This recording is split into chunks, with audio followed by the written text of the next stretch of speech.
Olá, mais uma vez nós estamos entrando na tua casa com a tua permissão com o programa Palavra de Fé. Programa esse que tende a levar para você uma palavra de fé, de esperança e de amor. Hoje nós estamos com a presença do pastor Roosevelt da Igreja Batista Brasileira e é realmente para nós algo assim muito bom. Pastor Roosevelt, por favor, se apresente ao povo de Santa Maria. Olá, como vai?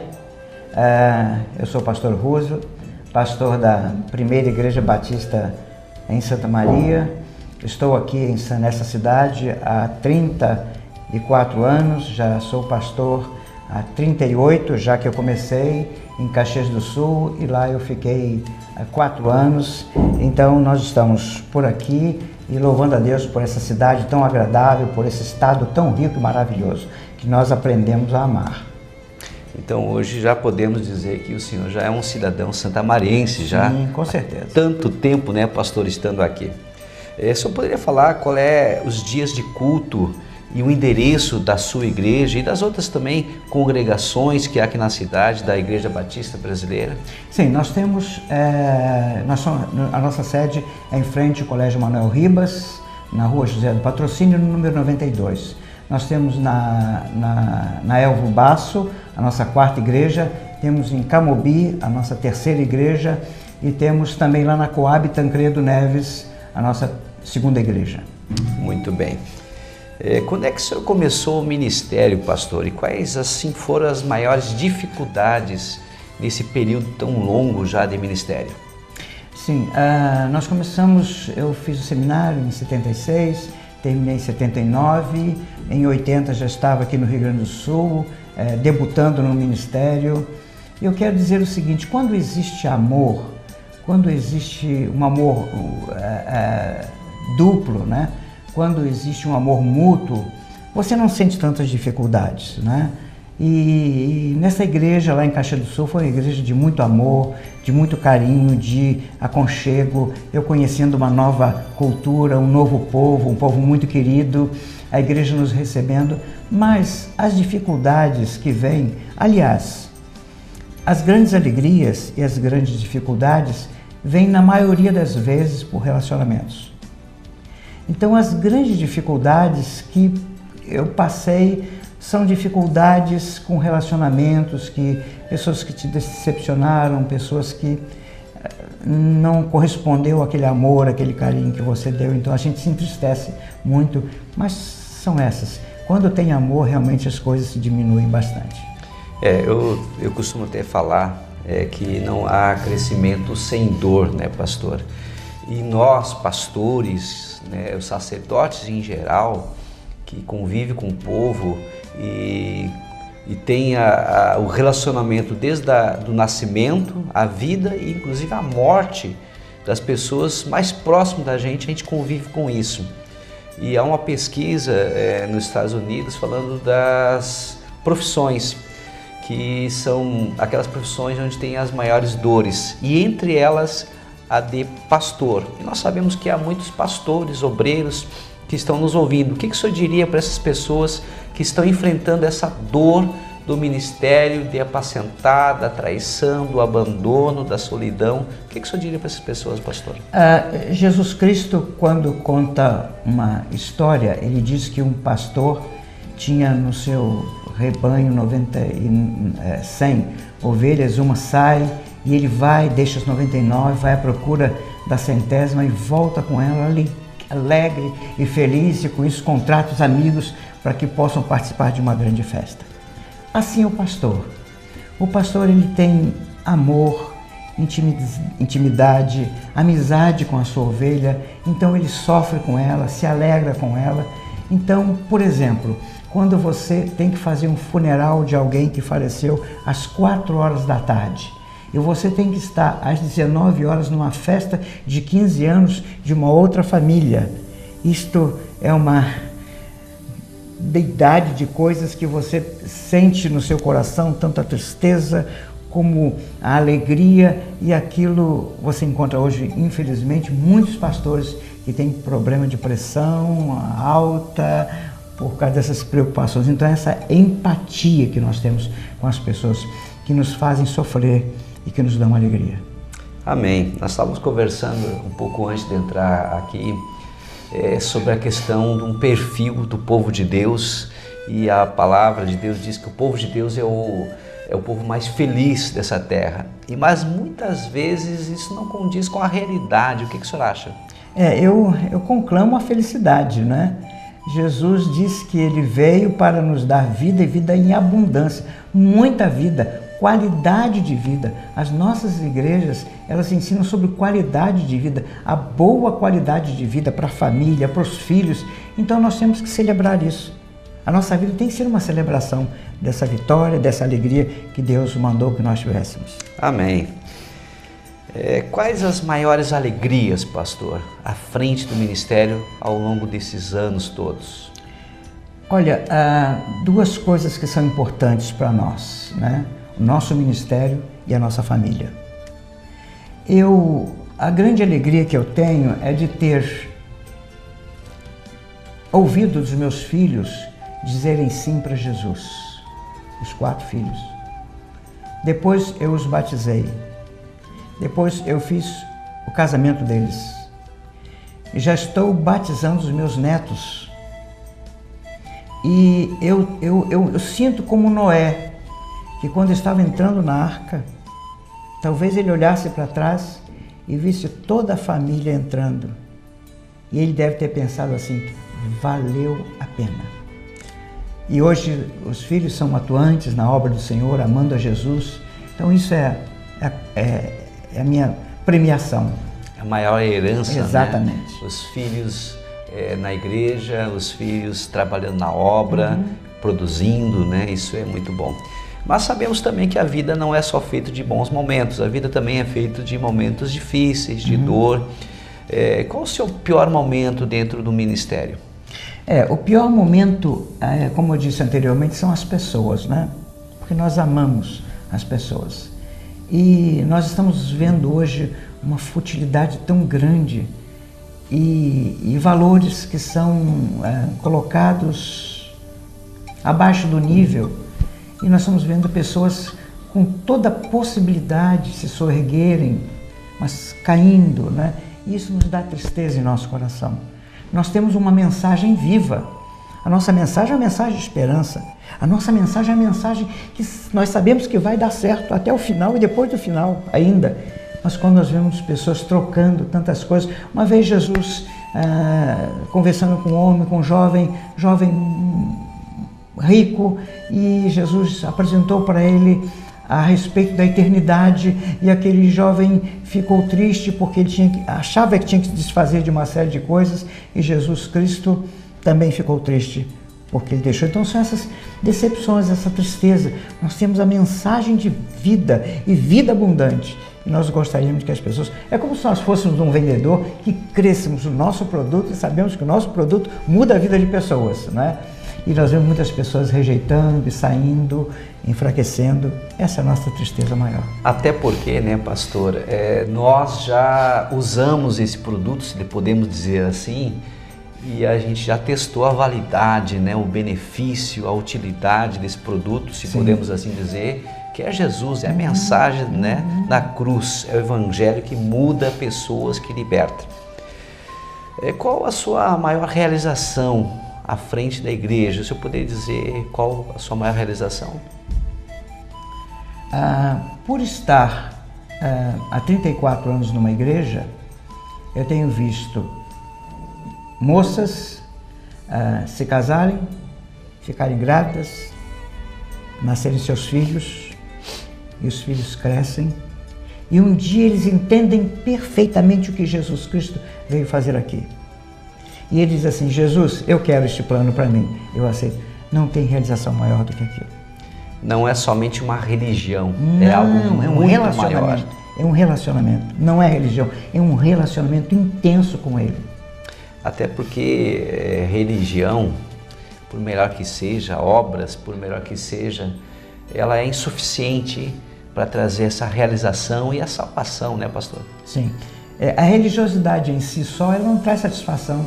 ela traz exigências, cumprimento de determinadas coisas, mas Jesus Cristo nos dá liberdade. E você tem a liberdade de amá-lo, você tem a liberdade porque você escolheu. A liberdade de você amar, como por exemplo a sua esposa, porque você escolheu a sua esposa, ninguém impôs para você. Então isso é gratificante, é gostoso demais. Amém, amém.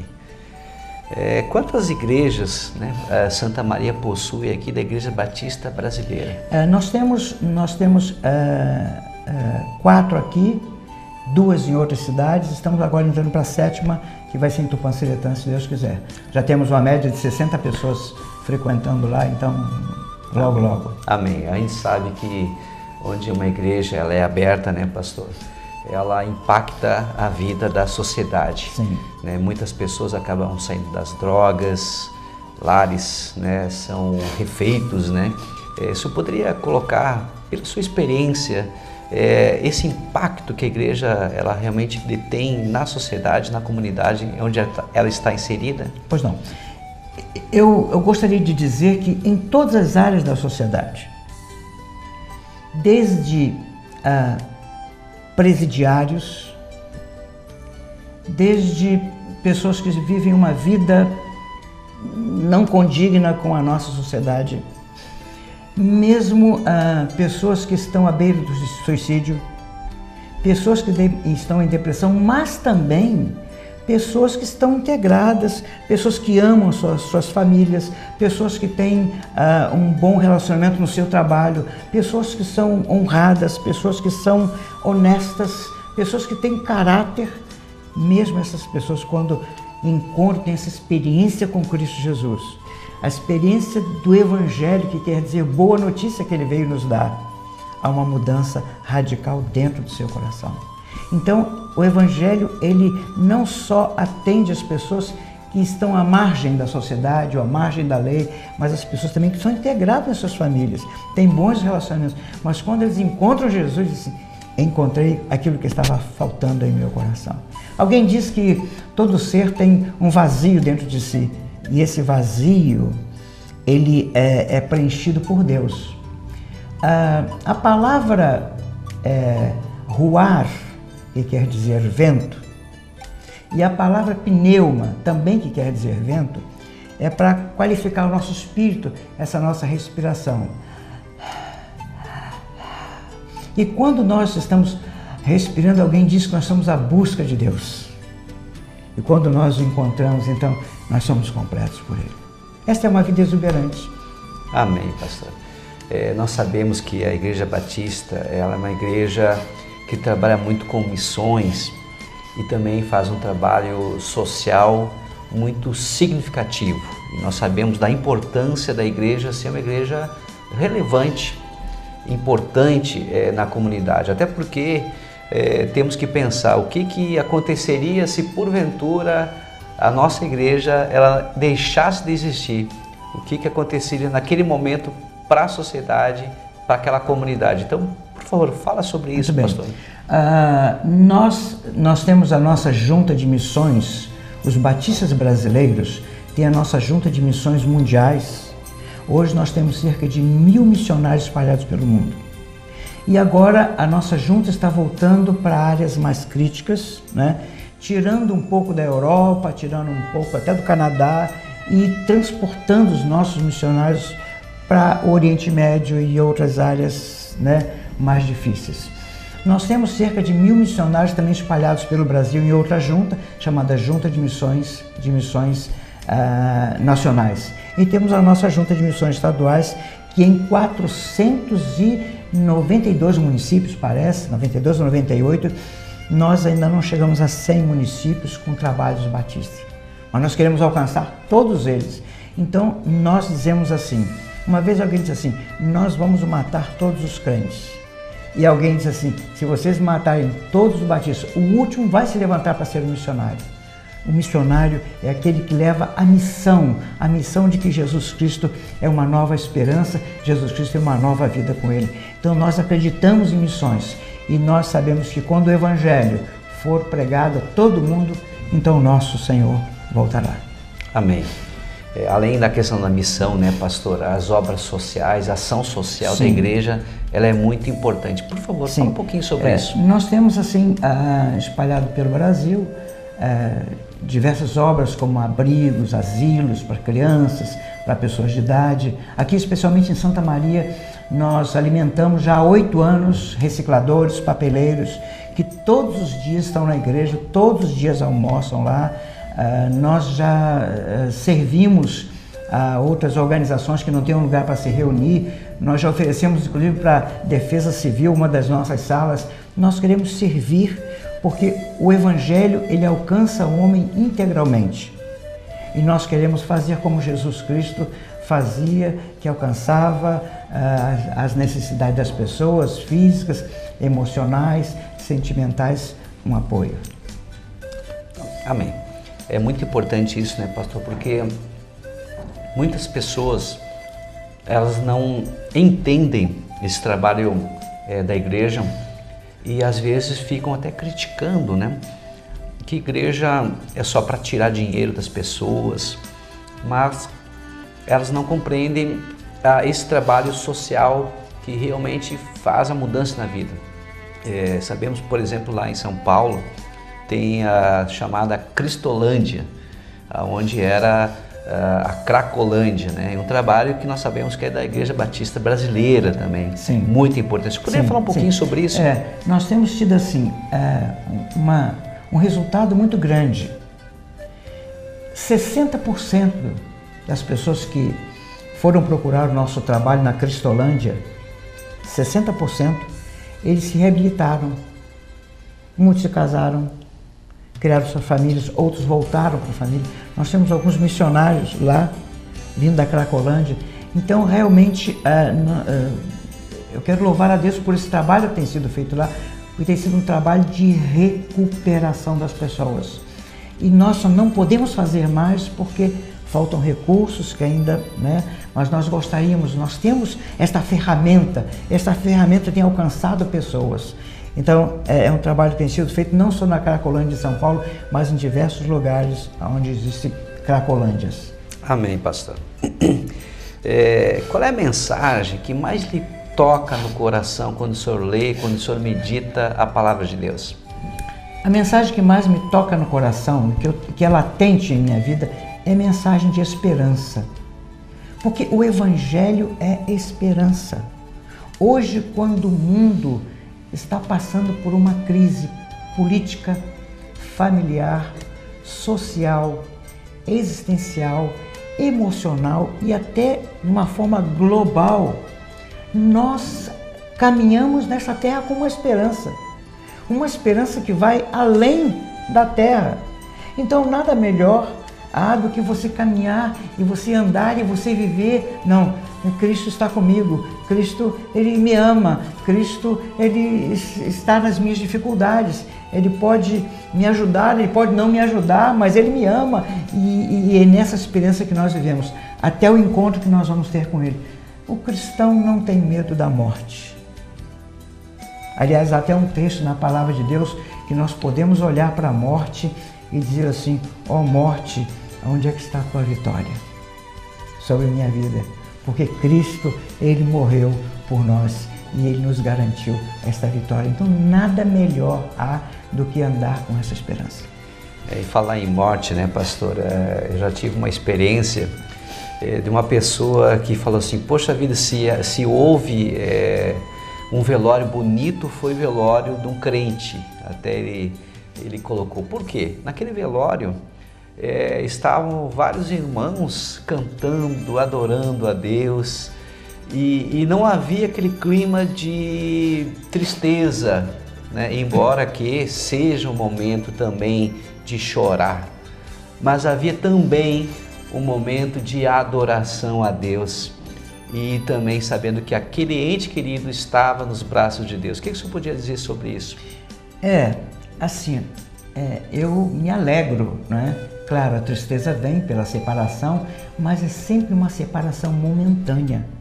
Eu sei que vou estar, não estou supondo, não estou imaginando, mas eu sei que vou estar com aquela pessoa, porque afinal de contas, Cristo morreu não para me dar um código de ética, necessariamente ele morreu não para ensinar eu a amar o irmão, mas ele morreu para me dar a vida eterna. E nessa esperança, como falamos anteriormente, que nós caminhamos. Então eu escreveria na minha lápide o seguinte: Roosevelt Goulart Gomes, ele não está aqui. Amém. Estou com ele. Amém. Isso é muito interessante, né? O senhor é hoje uma das referências aqui na cidade de Santa Maria, na pregação do Evangelho, e pela sua conduta, né? E eu tenho certeza que essas palavras, elas vão tocar também no coração de muitos outros pastores, principalmente pastores novos. E se eu pudesse falar para esses pastores novos, que talvez até estejam um pouco desanimados, o que o senhor diria? Eu tenho tido um privilégio de Deus, de sentir hoje o mesmo amor que eu senti quando entreguei a minha vida a Jesus aos 14 anos. É um amor intenso, é um amor de nunca ter sido desamparado pelo Senhor Jesus. Então, olha, sede firmes e constantes, sempre abundantes na obra do Senhor, sabendo que o vosso trabalho não é vão no Senhor. Carta que o apóstolo Paulo escreveu aos Coríntios, capítulo 15, versículo 58. Há uma premiação. Eu me lembro agora de Estevão sendo apedrejado, mas a referência bíblica é que Jesus estava de pé do lado do trono, como que recebendo o primeiro Marte, morrendo por amor a ele. Não desanime, meus queridos irmãos. Uma vida que encontra Jesus Cristo pela instrumentalidade do Espírito Santo, usando as nossas vidas, não tem preço, não tem valor. Nós sabemos, né, pastor, que muitas pessoas hoje estão envolvidas com muita dor, muito sofrimento. Às vezes um filho nas drogas, uma filha na prostituição, uma perda, né, de um amigo, até mesmo de um cônjuge também. E o que o senhor diria para essas pessoas que estão sofrendo hoje e muitas vezes não conseguem encontrar solução para essa dor? Existem vários textos de Jesus que ele falou sobre isso.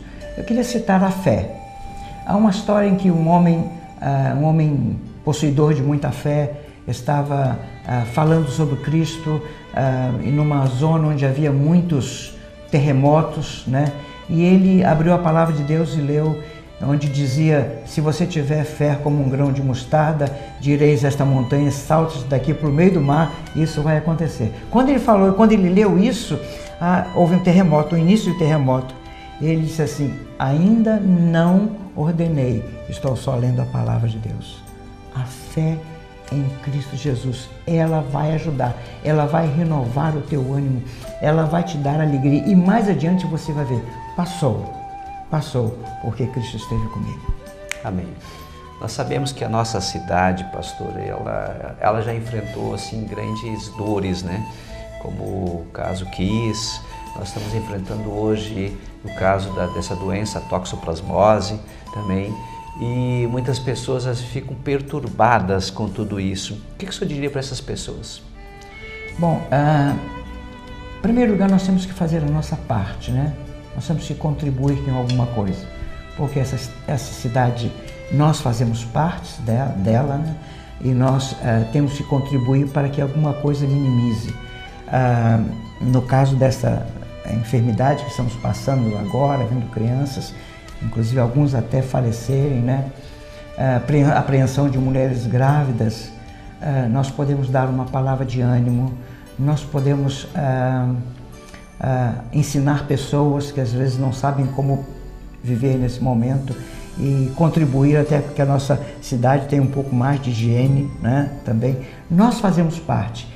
É como se nós precisamos entender como se fosse uma grande família. E o que eu posso contribuir? Eu me oferecer, inclusive, né? E fazer parte desta comunidade, porque nela eu vivo, nela meus filhos vivem, nela os meus amigos vivem. Então eu tenho que contribuir de alguma forma mais efetiva para que essa cidade possa, tão sofrida como foi dita o desastre que houve lá na Boate Kiss, pais que sofreram, perderam, até hoje sofrem, né? Sofrem, mas há uma vida além. a uma vida depois dessa. Tudo passa, tudo vai passar, tudo. Você pode ter no passado tido muitas experiências desagradáveis, hoje não, passou, tudo passa, mas nós temos que semear para a nossa vida que é eterna, e aí é só com Cristo Jesus. Ele disse: eu sou o caminho, a verdade, a vida, ninguém vem ao Pai senão por Ele. Muito bem.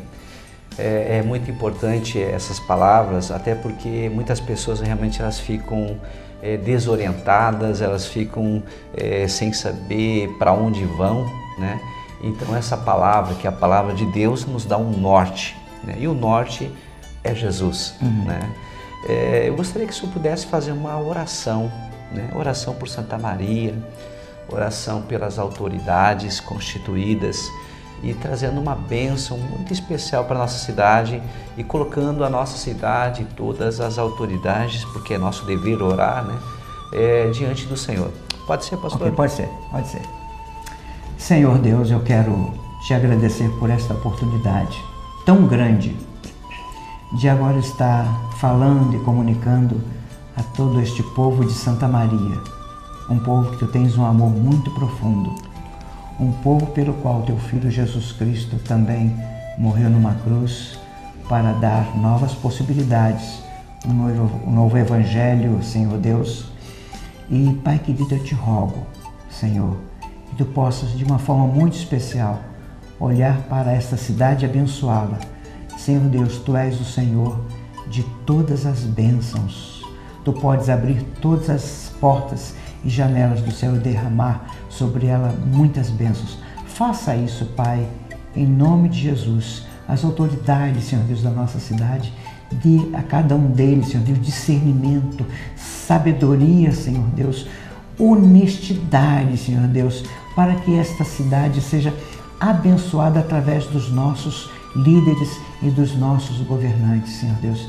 Tenha misericórdia daqueles que sofrem, daqueles pais que não conseguem levar um prato de comida para os seus lares, Senhor Deus. Mas ajude-nos, Senhor, que nós possamos viver nessa cidade tão rica, tão linda, cercada por essas montanhas tão lindas, Senhor Deus, de uma forma agradecida a Ti. Eu peço isso, Senhor Deus, em nome de Jesus. Amém. Amém. Amém. Amém. Deus te abençoe. Até o próximo programa, se Deus quiser.